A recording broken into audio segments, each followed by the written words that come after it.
আল্লাহর ওলি, বুঝলেন, আমাদের ভাই পীরজাদা ইসহাক সিদ্দিকী ভাইজান জলসায় এসছে। আসার পরে যখন উঠলো, সালাম কালাম হলো, আমাকে জিজ্ঞেস কি হলো? আলহামদুলিল্লাহ খুব ভালোই চললো, তবে হুজুর একটু সমস্যায় পড়ে গিয়েছি, তা হচ্ছে কি আমার গাড়িটা একটু খারাপ হয়ে গিয়েছে, কি করবো বলেন তো? সেই কোথায় সংগ্রামপুর আর কোথায় এমন করে কি বেশ জায়গাটার নাম ভুলে যাচ্ছি, এত দূর, তো কি করব হুজুর? গাড়ি তো ওখানে, আর ওখানে তো মানে গ্যারেজ নেই, মানে 4 চাকার বেশি বাস নেই। তা হুজুর বললেন যাও চল যাও, যাও চল যাও। আর এরকম একটা ভাই ভিডিও করছিল, তাকে বলে এই তোর হুজুরের গাড়ি খারাপ হয়ে গেছে, তুই ঠ্যাং খাটাচ্ছিস, যা দাদার খুলে চল যা। আল্লাহর কি রহমত, ওখান থেকে জলসাতে ফিরলাম, ভাইরা টোটো করে গাড়িতে দিয়ে আসলো। দিয়ে আসার পরে আর ওই গাড়ি স্টার্ট হচ্ছিল না, কম বেশি আপনার মানে 30 থেকে 35 জন আমার ছিল, 30 থেকে 35 জন ড্রাইভার চেষ্টা করে স্টার্ট হয়, বুঝলে। তো চলে এসে ভোরের বেলা ভাবছি ওখানে গাড়িতে শুয়ে পড়বো, সকালবেলা মিস্ত্রি আসবে, যদি সেরে দেয় নিয়ে চলে যাব। তো গিয়ে গাড়িতে বসে একবারই সেলফ মেরেছে, আল্লাহর রহমতে স্টার্ট হয়ে গিয়েছে আলহামদুলিল্লাহ। সেখান থেকে সুদা দক্ষিণ 24 পরগনা, মানে আপনার ভাঙড় থানায় হাতিশালা 6 লাইন বলে না, ওখানে এসে গাড়ি স্টার্ট বন্ধ করেছি, বুঝলেন। ওখানে এসে স্টার্ট বন্ধ করেছি, তারপরে ওখানে আবার মিস্ত্রি টিস্ত্রি নিয়ে সব চেক আপ করে বাড়িতে চলে আসে। কি গো, কার দোয়া কিভাবে কবুল হয়ে যায় এটা আল্লাহ ছাড়া কেউ জানে না, বুঝলেন। কারোর দোয়া 5 মিনিটে কবুল হয়ে যেতে পারে, কারোর দোয়া 5 বছর পরে কবুল হতে পারে, কারোর দোয়া পরকালের জন্য কবুল হয়ে যেতে পারে, ঠিক না বেঠিক? আমার বাপেরা, নওজোয়ান তরুণেরা, আল্লাহ নবী সাহাবী আবু বকর আমার নবী পাকের পিছনে নামাজ আদায় করেছিলেন, আমার নবীর হাতে হাত দিয়ে কালেমা পড়ে মুসলমান হয়েছিলেন। আল্লাহ নবী ইমামতি করতেন, আর আবু বকর আমার নবীর পিছনে ইক্তেদা করে দাঁড়িয়ে যেতেন। জোরে বলুন সুবহানাল্লাহ।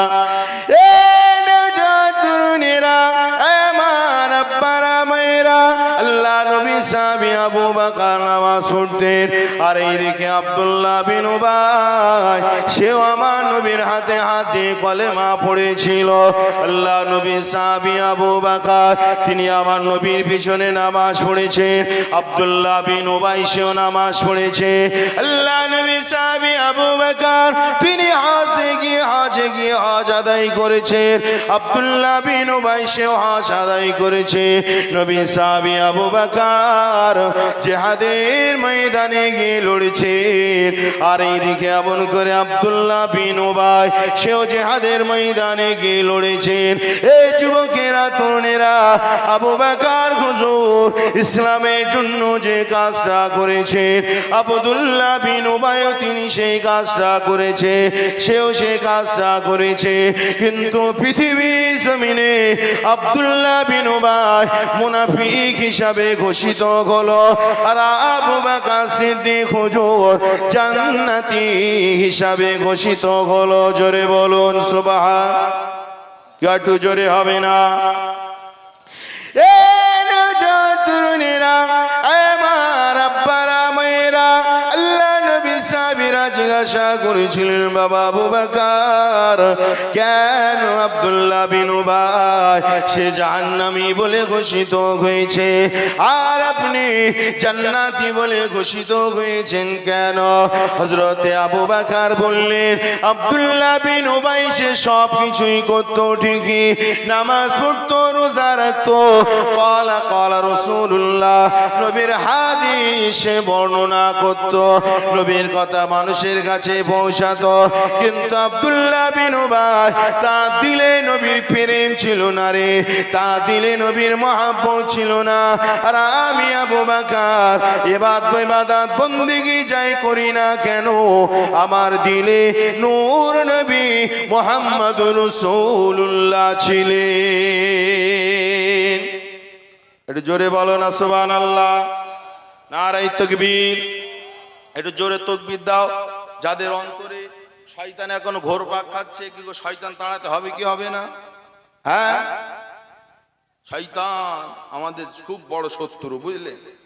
ভালো কথা আসলে শয়তান এমনি ঘুম পাড়ায়, বুঝলেন?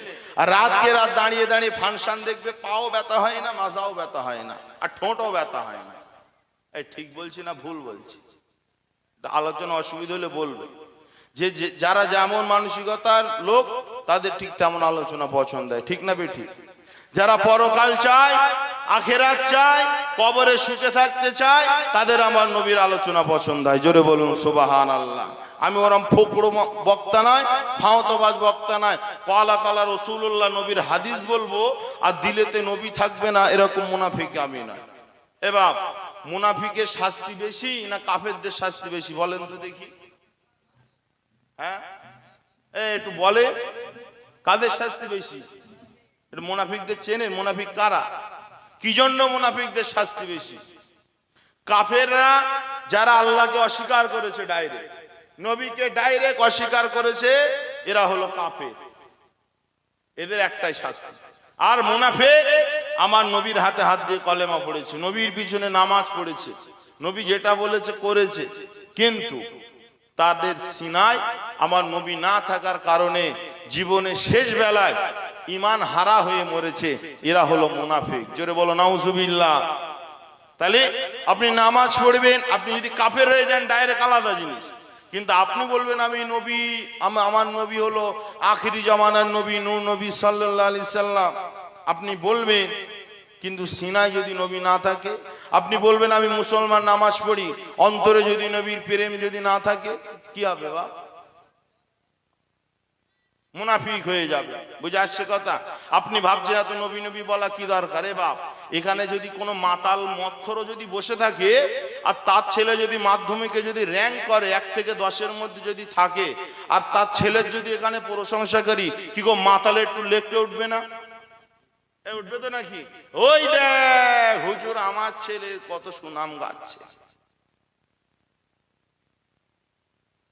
তাড়খোর, নাড়খোর, জুয়াখোর, গাঁজাখোর, তাসখোর, ওদের ছেলেরা যদি একটু ভালো কোনো কাজ করে আর যদি মাইকে প্রশংসা করি, উরি দেখ বিরাট ব্যাপার, আমার ছেলে বিরাট কাজ করেছে, এই ঠিক না বেটি?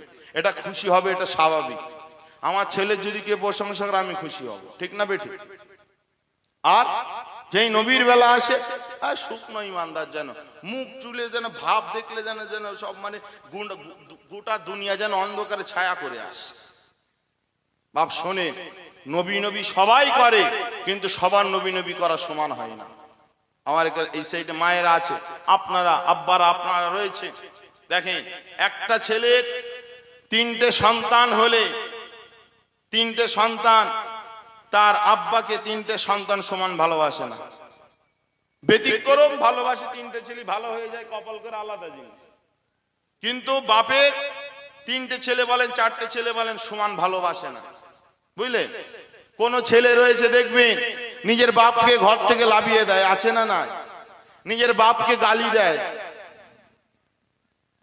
নিজের বাপকে ছোট বড় কথা বলে, নিজের মাকে ছোট বড় কথা বলে। এরকম সন্তান, কুলাঙ্গার সন্তান আমাদের মানে আমাদের এই সমাজে আজও তারা বাস করে। আব্বা মায়ের দোষ ত্রুটি খুঁজতেই থাকে শুধু, আস্তাগফিরুল্লাহ। আচ্ছা বলে, যে ছেলে তার আব্বা মায়ের দোষ ত্রুটি খোঁজে, অনেক সন্তান রয়েছে টাকা পয়সা হয়ে গিয়েছে, ধরেন বড় ছেলে বা মেজো ছেলে অনেক টাকা হয়ে গিয়েছে, আব্বার শরীর খারাপ, ও চাইলে যত ট্রিটমেন্ট খরচ একাই করতে পারে, কিন্তু কিছু সন্তান রয়েছে ওরা আবার আর 3-4টে ভাই, তাদের কাছে আবার পয়সা নিয়ে সব সমান সমান ভাগ করে বাপের ট্রিটমেন্ট করে। এরকম সন্তান আছে না? না, মহব্বত তো দেখায় নাকি? আবার অনেক সন্তান রয়েছে মায়ের পায়ের গোড়ায় বসে, বাপের পায়ের গোড়ায় বসে একটু পাটা টিপে দেয়, আছে না? না। আচ্ছা বলে, যে সন্তান নিজের বাপকে গালি দেয়, ঘর থেকে লাবিয়ে দেয়, ওই সন্তান ওর বাপকে কি খালু বলে ডাকে? বলে হ্যাঁ, ওর বাপকে তো গালি দেয়, এত রাপ রাপ গালি দেয়। ওর মাকে গালি দেয়, এত রাপ রাপ গালি দেয়, ওর মাকে কি খালা বলে ডাকে? এই বাপ বলেই তো ডাকে নাকি? যে সন্তান বাপকে ঘর থেকে লাভিয়ে দিয়েছে বা বাপকে গালি দেয়, ছোট বড় কথা বলে, মানুষের সামনে অপমান করে, ও সন্তান নিজের বাপকে চাচা বলেও ডাকে না। এই ডাকে মামা বলে ডাকে না, খালু বলে ডাকে না, ও বাপকে বাপ বলেই ডাকে। এই বুঝে আসছে কথা? ও বাপকে বাপ বলেই ডাকে, কিন্তু বাপের প্রতি মহব্বত ওর আছে? ওর আছে? ওর বাপের প্রতি মহব্বত নেই। তো আমাদের সমাজে কিছু কিছু এরকম শয়তান মুনাফিক মার্কা মুসলমান রয়েছে, নবীকে নবী বলে ডাকে, কিন্তু নবীর প্রেম ভালোবাসা মহব্বত তার অন্তরে, তার সিনায় না। যদি তাই হতো আর দরুদ শরীফ পড়ার সময় এরকম মুখ বুজো করে বসে থাকতো? ঠিক বলছি না ভুল বলছি? দরুদ নবীর উপরে দরুদ পড়লে মানুষের ইবাদত বন্দেগী কবুল হোক চাই না হোক, কিন্তু যে মানুষটা দরুদ পড়ে তার দরুদ আমার আল্লাহ পাক মানে মুহূর্তের মধ্যে কবুল করে নেয়। জোরে বলুন সুবহান। আসেন বাপেরা, নওজোয়ান তরুণেরা, আমার মায়েরা বোনেরা, নবীর প্রেম সিনার ভিতরে রাখতে হবে। নবীর মহাব্বত যদি সিনার ভিতরে না রাখি, কপাল টুকে টুকে কপাল কালো করে আপনি ফেলবেন, ও আল্লাহ দরবারে কবুল হবে না। আপনি যাই করবেন আল্লাহর কাছে দোয়া চাইবেন, নবীর মহাব্বত যদি সিনায় না থাকে, ওই দোয়াটা আমার আল্লাহ পাকের দরবারে কবুল হবে না। এই নওজোয়ান তরুণেরা, আপনি আল্লাহর কাছে আপনি দোয়া করবেন, আর ওই দোয়া আপনি যখন করবেন ওই দোয়াটা ঝুলে থাকবে। ওই দোয়ার মধ্যে যখন নূর নবীর উপরে যখন দরুদ আদায় করে নেবেন, এই যুবকেরা তরুণেরা, ওই দোয়াটা আমার আল্লাহ পাক কবুল করে নেয়। এই জোরে বলো না সুবহানাল্লাহ।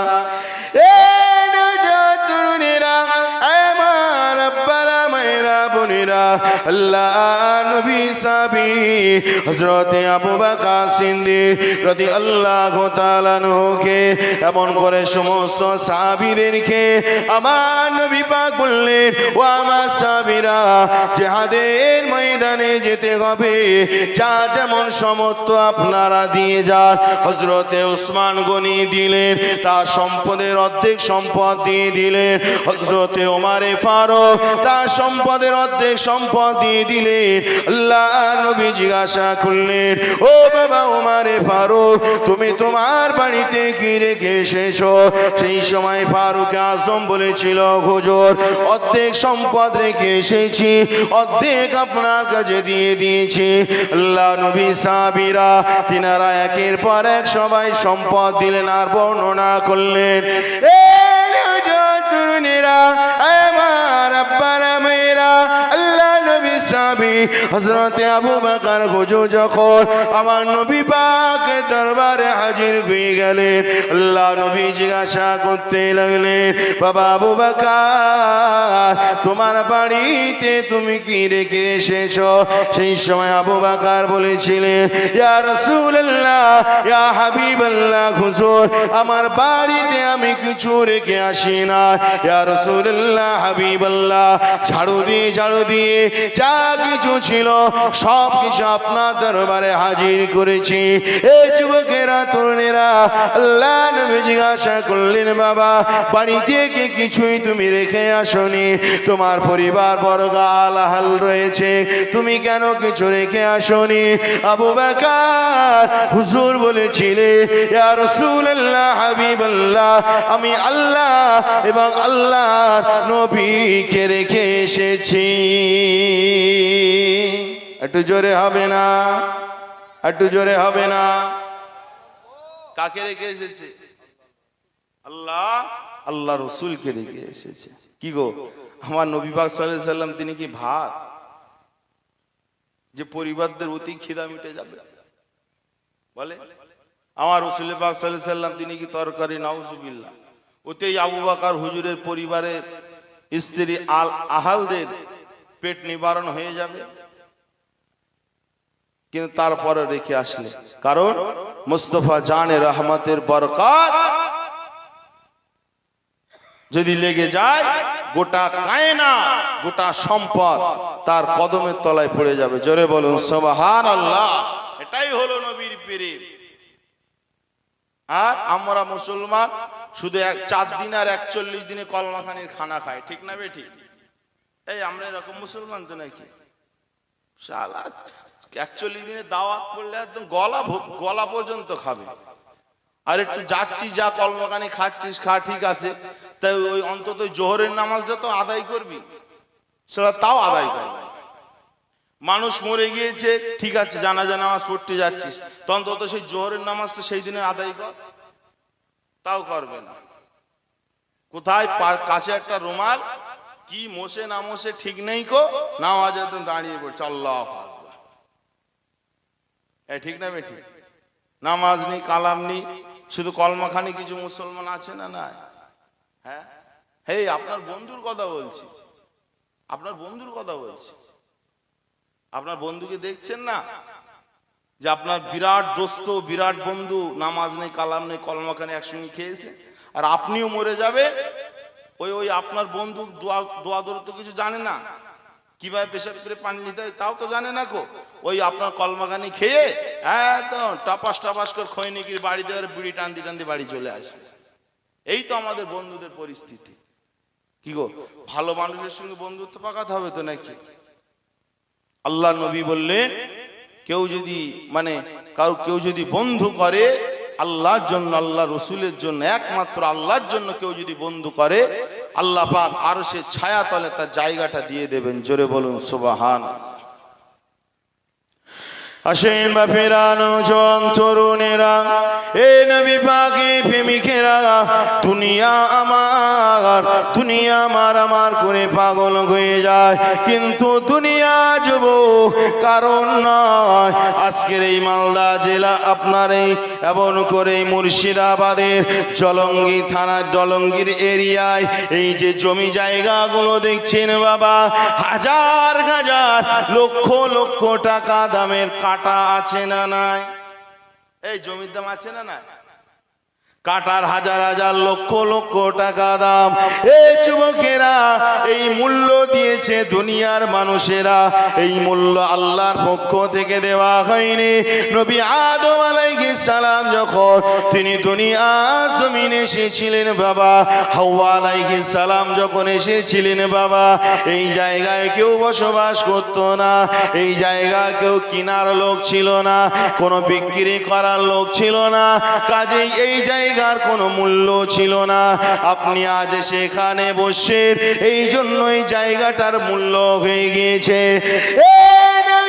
তরুণীরা, আমার আব্বারা মায়েরা, আল্লাহ পাক যখন ইসরাফিল আলাইহিস সালামকে যখন সিংহায় ফুঁক দিয়ে দিতে বলবেন, ও ইসরাফিল তুমি সিংহায় ফুঁক দিয়ে দাও, যখন সিংহায় ফুঁক দিয়ে দেবে, পৃথিবীর জমিনে জিন বাশার হাজার নাজার সকলে জান বেরিয়ে যাবে, পৃথিবীর জমিনে আর কেউ থাকবে না। এই কি গো, থাকবে?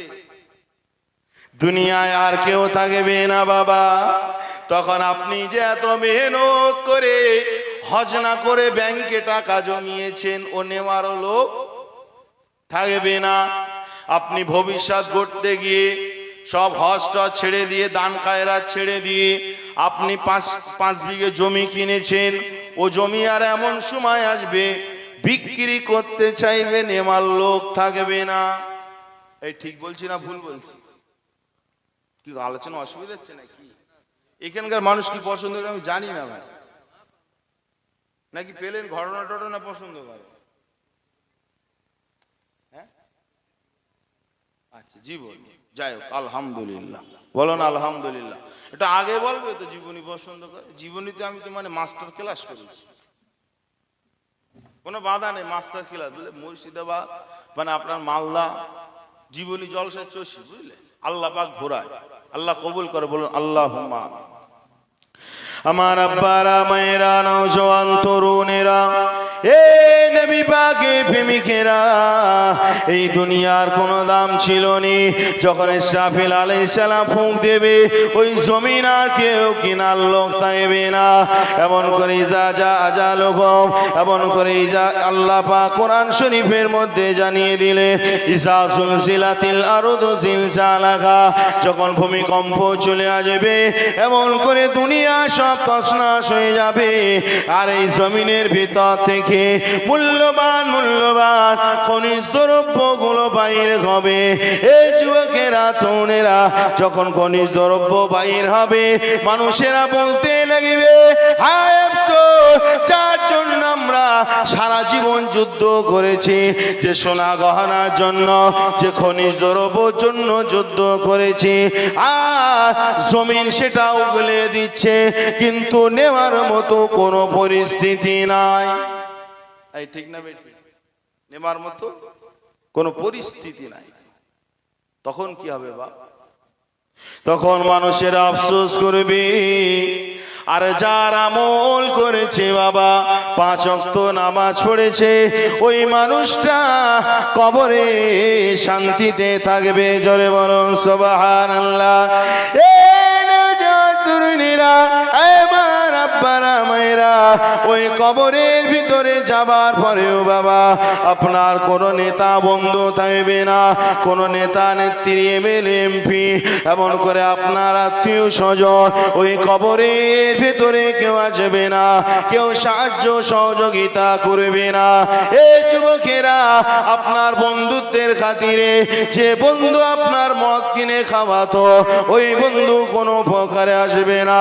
যে বন্ধু নামাজকে ছেড়ে দিয়ে ফাংশন দেখার জন্য বাইকের পিছনে বসে নিয়ে চলে যেত, ওই বন্ধু কবরের ভিতরে আপনার আসবে না।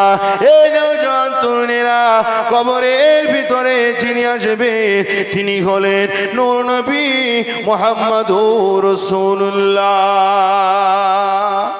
এটা জোরে বলো না সুবহানাল্লাহ। এই নওজোয়ান তরুণেরা, আল্লাহ নবী কবরের ভিতরে আসবে। কবরের ভিতরে রাখার পরে মানুষেরা যখন কবরের ভিতরে আসবে, ওই কবরস্থ মানুষকে তুলে জিজ্ঞাসা করা হবে। বুখারী মুসলিমের হাদিস, মা কুনতা তাকুলু ফি হাজার রাজুলি মুহাম্মাদিন। ও দুনিয়ার মানুষ, বলো বলো বলো বলো, ইনি হলেন মুহাম্মাদুর রাসূলুল্লাহ, ইনার ব্যাপারে তোমার কি রায় ছিল? ইনার ব্যাপারে তোমার কি রায় ছিল? তখন যারা নবীকে চিনত না, নবীর সুন্নাত মানত না, নবীর কথা মেনে চলতো না, তারা আমার নবীকে চিনতে পারবে না। আর যারা আমার নবীর সুন্নাত মেনে নেবে, ওই ব্যক্তি আমার নবীকে চিনে নেবে। জোরে বলুন সুবহানাল্লাহ। আর ওই ব্যক্তির জন্য কবরের জীবনটা বেহেশতের বাগান হয়ে যাবে। কি গো, নবী সাল্লাল্লাহু আলাইহি সাল্লাম তিনি তো আমাদেরই মতোই, কিন্তু তিনি এমন ব্যক্তি, কবরে যাকে চিনতে পারলে জান্নাতি হয়ে যাবে, আর না চিনতে পারলে জাহান্নামী হয়ে যাবে। মানে আল্লাহ পাক ওয়ারাফানা লাকা যিকরাক, আমার নবীর মর্যাদাটাকে আল্লাহ কতটা বাড়িয়েছেন, বুঝতে পারছেন তো নাকি? এই বুঝতে পারছেন তো নাকি? হ্যাঁ, শ্রোতার তো এই হালত হচ্ছে, তাবারক না থাকলে যা হওয়ার তাই হবে। এই ঠিক না বেটি? এটা যদি খিচুড়ি হতো, একটু বিরিয়ানি হতো, ওরে বাবা সার্থক হয়ে যেত ওয়াজ শোনা।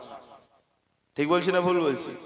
আমাদের ওই সাইড তো জলসা হয় ঠিকই সারা রাত, কিন্তু তাবারকও তেমন আয়োজন করতে হয়, বুঝলে? একদম রাত থেকে ফজর পর্যন্ত লোকে টাপটা, কিন্তু যেই দেখবে তাবারক নি, ওর 9টার সময় লোক বাড়ি কেটে ঘুমিয়ে পড়বে। এই ঠিক বলছি না ভুল বলছি? ওর পরিবেশ ওরাম বাবা, কারোর মধ্যে এখলাস নেই বাবা। এও ঠেলা মারছে চলছে, ও ঠেলা মারছে চলছে, বুঝে আসছে কথা? আবার নবীর কথা বললে কারো শুনতে কি খারাপ লাগে? বলে খারাপ লাগার কথা? আমার নবীর আমাকে যদি আপনি গালি দেন, আমার কথা বললে যদি বিরক্ত বোধ হন, কোনো অসুবিধা নেই, কিন্তু আমার নবীর কথা যদি এক চিলতা পরিমাণ যদি বিরক্ত বোধ হন, কি হয়ে যাবে?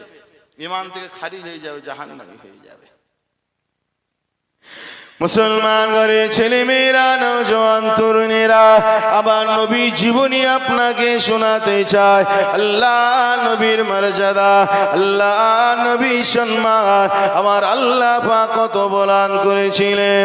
এই নওজোয়ান তরুণীরা, আমার আব্বারা মায়েরা বোনেরা, আল্লাহ নবী যখন দুনিয়া জমিনে ভূমিষ্ঠ হলেন বাবা, এমন করে হালিমাতুস সাদিয়া আমার নবী পাককে নিয়ে চলে গেলেন।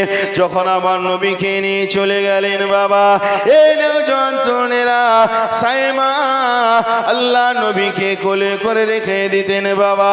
আর এমন করে যখন ছাগল মেষ চড়াতে যেতেন, সাইমা খেয়াল করতেন আল্লাহ নবীর উপরে আসমানে ফারিস্তারা ডানা দিয়ে ছায়া করে আছে।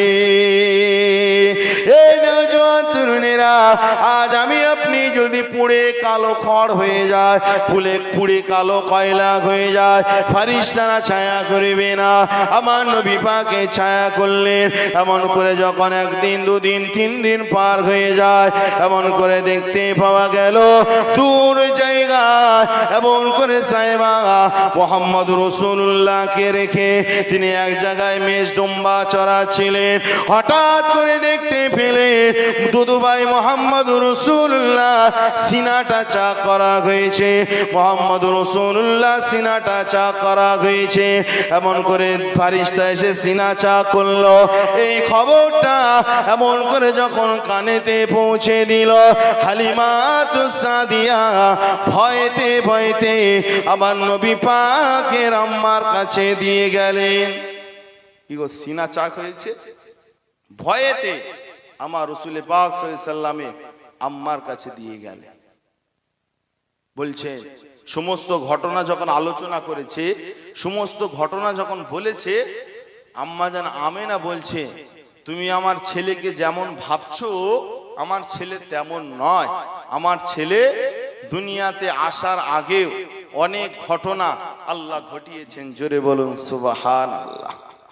আসেন বাপেরা, নওজোয়ান তরুণেরা, আম্মা জান আমেনা হালিমাকে শোনাতে লেগেছে, ও বাবু হালিমা শুনে রেখে দাও, এমন করে আমি আমেনা আমার গর্ভে যখন সন্তান ছিল, আমার এমন করে পাশে কেউ ছিল নি, আমার স্বামী দুনিয়া জমিন থেকে চলে গিয়েছে বাবা, দুনিয়া থেকে স্বামী চলে গিয়েছে। আর এমন করে আমেনা গর্ভে তিন শিশু নবীকে নিয়ে রয়েছে। তরুণীরা আম্মা জান আমেনা ফরমাতে লেগেছেন, বাবা শোনো, আমি যখন আমেনা ওই মক্কার জায়গা থেকে কুয়া থেকে যখন পানি খানা আনতে যেতাম, ওই পানিটা মক্কার অন্যান্য নারীরা যখন পানি তারা নিয়ে আসতে যেত, এমন করে পালতি ছেড়ে দিত, পালতি টেনে টেনে টেনে টেনে পানি তাকে তুলতে হতো। কিন্তু আমি আমেনা যখন কুয়ার পাশে চলে যেতাম, অটোমেটিক্যালি হাতের নাগালে পানি চলে আসতো। আর একটু জোরে হবে না সুবহানাল্লাহ। তরুণীরা, আমার আব্বারা মায়েরা, মদিনার নারীরা সেই সময় জিজ্ঞাসা করেছিল, ও মা আমেনা, তুমি কি এমন কাজ করো, কি এমন আমল করো যার কারণে পানি চলে এসেছে? আমেনা বলতে লাগলেন, আমার কোনো কৃতিত্ব নেই রে বাবা, যা কিছু তোমরা দেখছো আমার পেটের বাচ্চা নূর নবীর কারণে। এই জোরে হবে না সুবহানাল্লাহ। যে নবী সাল্লাল্লাহু আলাইহি সাল্লামের খেলনা হলো আসমানের চাঁদ এবং তারা, জোরে বলেন সুবহানাল্লাহ। যে নবী সাল্লাল্লাহু আলাইহি সাল্লামের দুনিয়ায় ছায়া করার দায়িত্ব নিয়েছে আসমানের ফারিস্তারা, জোরে বলেন না সুবহানাল্লাহ। সেই নবী তিনি হলেন শ্রেষ্ঠ নবী, জোরে বলেন সুবহানাল্লাহ। তো আম্মা জান আমেনা বলছে যে, ও হালিমা, আমার ছেলে তো দুনিয়াতে আসেনি, এটা আমার ছেলে দুনিয়াতে আসার আগের মুজিজা, জোরে বলেন না সুবহানাল্লাহ। বাপেরা, তরুণেরা, যুবকেরা, আম্মা জান আমেনা আরো বলতে লাগলে, শোনো বাবা, এই নওজোয়ান তরুণেরা, আম্মা জান আমেনা এমন করে তিনার নামে একটা খারাপ ঘটনা রটতে লেগেছে। মক্কার অলিতে গলিতে মহিলারা কান খুশো করতে লেগেছে। কি রে যুবক, কান খাড়া করে শুনে রাখো, কান খুশো করতে লেগেছে। আমেনা স্বামী দুনিয়া থেকে চলে গিয়েছে, কিন্তু তারপরে আমেনা খুশবু পরে। এই জোরে বলো না নাউজুবিল্লাহ। মানে স্বামী চলে গিয়েছে আর খুশবু পরা নিষেধ, বুঝলেন? মানে খুশবু পড়ছে মানে কোনো একটা খারাপ উদ্দেশ্য থাকতে পারে। মক্কার নারীরা সব কানা খুশো করতে লেগেছে, এর ওর কানে শুধু পৌঁছাতে লেগেছে। এই নওজোয়ান তরুণীরা, এই খবরটা মক্কার আনাচে কানাচে পৌঁছে গেল। সমস্ত নারী পুরুষেরা একে অপরের কানাঘুষো করতে লাগলো। আমেনা স্বামী মারা গিয়েছে, কিন্তু আমেনা কেন খুশবু ব্যবহার করে? এই যুবকেরা, এই খবরটা আব্দুল মুত্তালিবের কানে চলে গেল এবং তার স্ত্রীর কানে চলে গেল, কিন্তু বৌমাকে বলবে বলতে পারছে না, বৌমাকে জিজ্ঞাসা করবে করতে পারছে না।